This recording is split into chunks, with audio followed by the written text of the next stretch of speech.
What is going on, everybody? Welcome back to Phones and Drones.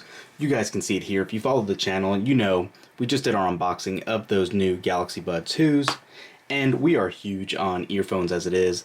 One of the most recent competitors in this game is those new Pixel Bud A series, which are those much more reasonably priced headphones that Google came out with. These are actually both in their own variants of a green colorway, as you can see here. So I want to go ahead and actually do a side-by-side comparison for you guys, let you see what the designs are and just tell you about some of the specs. So first things first, there is a completely different design language here, and you can see exactly what green is green. So this is an olive green, as Samsung's calling it, and this is definitely what looks personally to be more of like a forest green. I think the Google Pixel Buds actually look a little better here. I'm not so sure about this green on the Pixel Bud 2s, or the Buds 2, but that is what they decided on. So as far as carrying cases go, Pixel has been doing the same thing with their most recent generation of their buds. It's almost this eggshell-like carton that is very easy to hold, doesn't show any fingerprints, and does charge pretty quickly.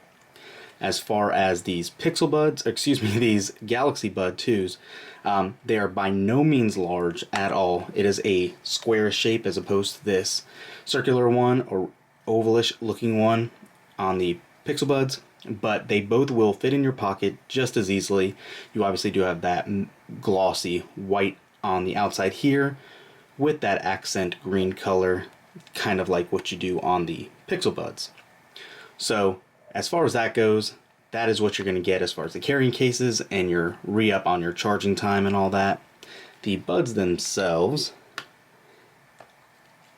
are completely different as well from a design standpoint. You do have your, cushion ear tips. You have a wing on those Pixel Buds. And on the Galaxy Bud 2s, you have what I would feel like a much lighter design with that soft cushion tips.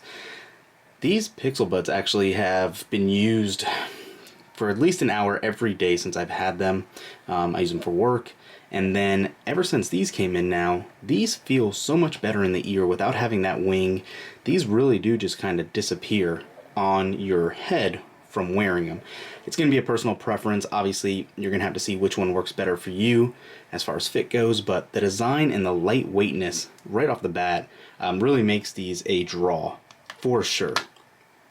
Beyond that, what you're going to get with these A series, you're going to get IPX4 water and sweat resistance. You have passive noise reduction, but not active noise cancellation. So keep that in mind. You do also have custom 12mm sound drivers, dual beamforming mics. You have obviously a proximity sensor for in-ear detection. You don't have all the touch controls you did on the regular wireless Pixel Buds. You don't have your volume controls, but you do have the touch controls for your Hey Google function and all of that. So let's cancel that before we get another call from it. But you're getting 15 minutes of charge with the case, and that gives you 3 hours of listening. This does obviously use Bluetooth 5.0. It does have Google Assistant via the touch, like I said, or just saying, hey, you know what, to wake it. And obviously you do get your notifications read to you via the Assistant as well. So you do have in-call noise reduction as well, automatic volume adjustment while you're out and about. I have never actually used this. I just haven't really recognized it if it's active. I've never went out of my way to activate it if not, so take that for what you want as well. But it is there, and it is supposed to be a good feature to have. Now back onto the Buds 2. You are getting a newer Bluetooth version. You're getting 5.2.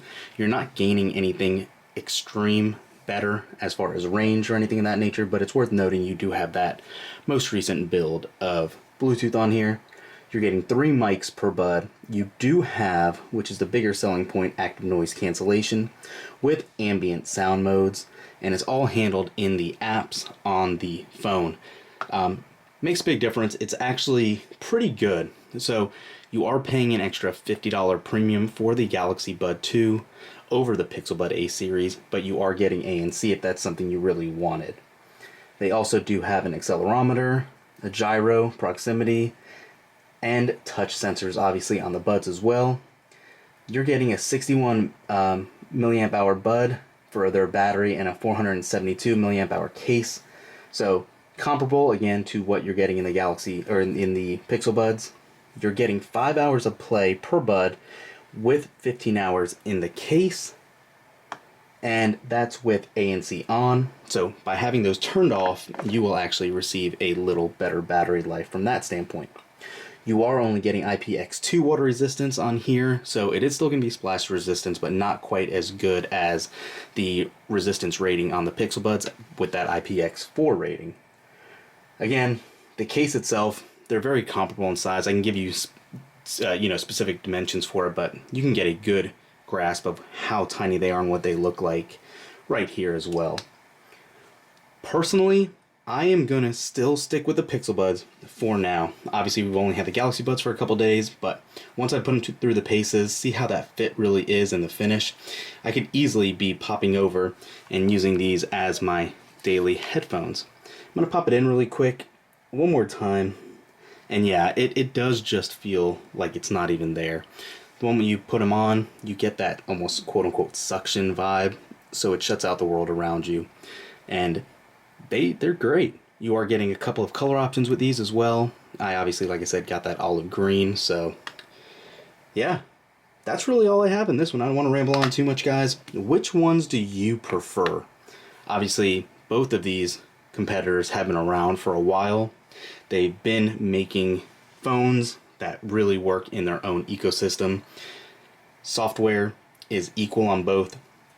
The one thing I'm really interested to put to the test on the Galaxy Bud 2s is to see how well Bixby or Siri or a Google Assistant actually work. Obviously, we know Samsung is meant to be used with Bixby, and we know how that has really went, but I think there's an opportunity for the Google Assistant to be very useful on all this, especially with the new tightly knit integration and partnership that Google and Samsung now have with their smartwatch. I'm hoping to see this really flow over to all of their other platforms as well. Pixel Buds, Google Assistant at your beckoning, basically in your ear, without having to take any second thought to have is huge. I use it every day. Everything as simple as using a text message, answering a call. It just really does just work, as simple as that sounds. So again, just my 2 cents. Let us know in the comments down below, what do you think? Are you going to be picking up one of these? If so, why did you choose the one you did? Thanks for watching, guys. We'll catch you in the next one. Peace.